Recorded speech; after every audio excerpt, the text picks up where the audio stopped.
This boy and girl coming home from school look quite content with life. And why not? They're looking forward to an important date, dinner at home with the family. What's the matter? Doesn't that sound exciting to you? Well, to them it's a special occasion, as it has been ever since they sat down to dinner in high chairs. Why should they feel that way about something you take so completely for granted? Well, let's see if we can find out. First of all, daughter has changed from school clothes to something more festive.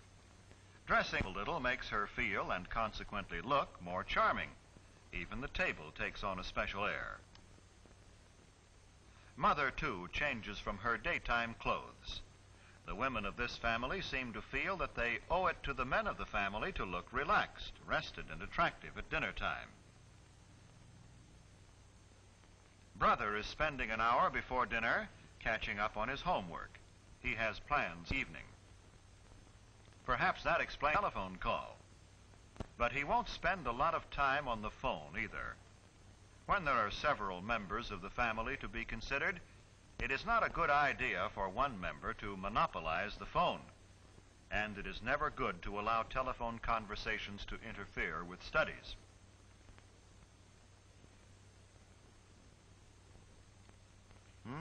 Is it that late? Dad will be here any minute. Better tell Mother she's needed in the kitchen. Brother notices the time and realizes that he must put things in order and clean himself up in time for dinner.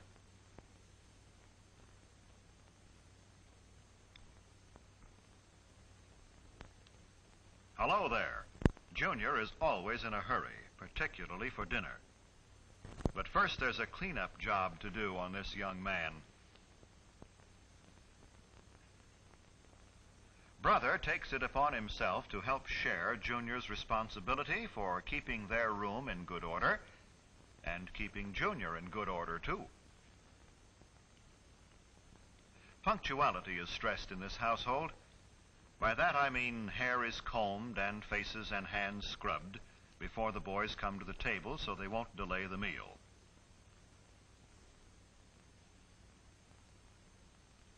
Now, mother and daughter put the finishing touches on the dinner.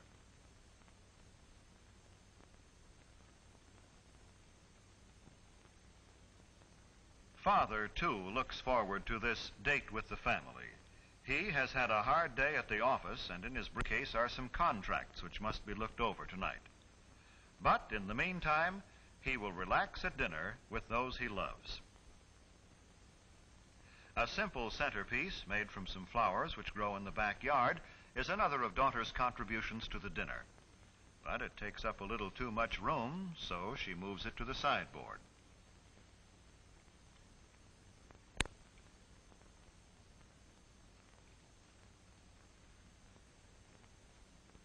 These boys greet their dad as though they are genuinely glad to see him, as though they had really missed being away from him during the day and are anxious to talk to him. This is the time for pleasant discussion in a thoroughly relaxed mood.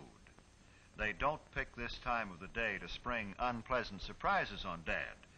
If they have disagreeable news, they'll postpone the discussion until another time. And this is no time to dun Father for a raise in your allowance, new clothes, or argue about other financial matters.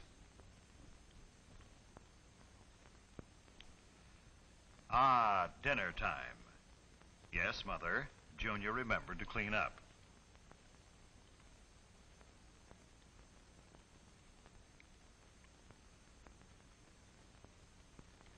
Brother seats Junior. Then helps Mother to her chair as he would his best girl.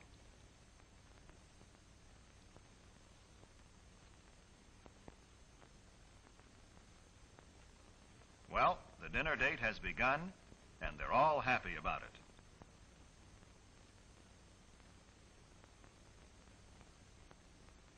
Many families throughout the country observe the custom of saying grace at mealtime.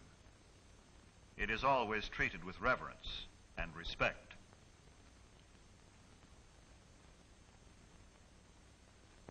Napkins on the lap The family awaits service. They converse pleasantly while Dad serves. I said pleasantly, for that is the keynote at dinner time. It is not only good manners, but good sense. Pleasant, unemotional conversation helps digestion. Father serves mother first, then daughter, then the boys. Don't worry, fellas, you won't get left.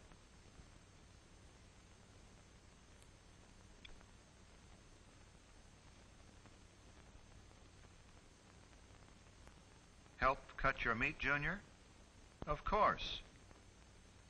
By example, older children can teach younger ones good table manners.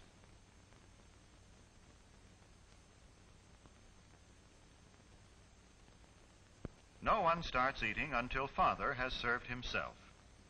Always wait for the hostess, in this case Mother, to begin eating before you start. Let Father and Mother guide the conversational trend if they desire. After all, they made all this possible and may want to talk over their day with each other. Tell Mother how good the food is. Maybe Sis rates a compliment too. It makes them want to continue pleasing you. Well, all this is good general advice, but there are some specific don'ts. Maybe the family will demonstrate for us. Don't monopolize the conversation and go on without stopping. Nothing destroys the charm of a meal more quickly. To say that the rest of the group is bored would be a gross understatement.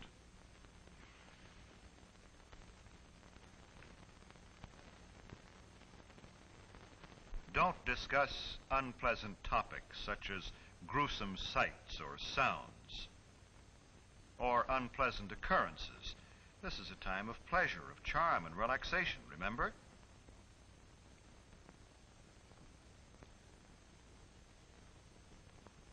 Don't make unkind comparisons about your standard of living. The dinner table is no place for discontent. It makes Dad and Mother uncomfortable and unhappy.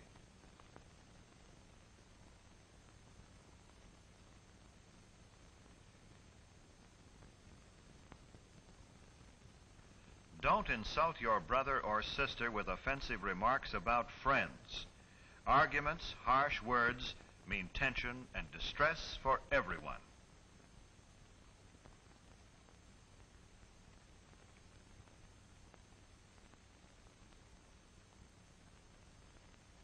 Do remember simply this. Treat the other members of your family with the same respect and cordiality you would show your most treasured friend outside the family circle. This does not mean you should be stiff or formal. With your own family, you can relax. Be yourself. Just be sure it's your best self. This is better.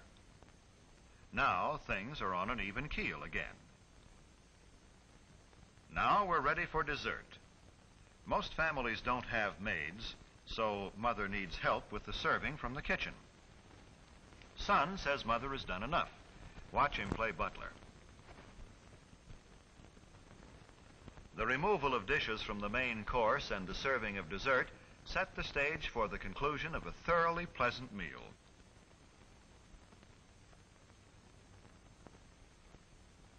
Do you begin to see now how a date with your family can be a truly special occasion? Do you know why brother and sister looked forward to the evening?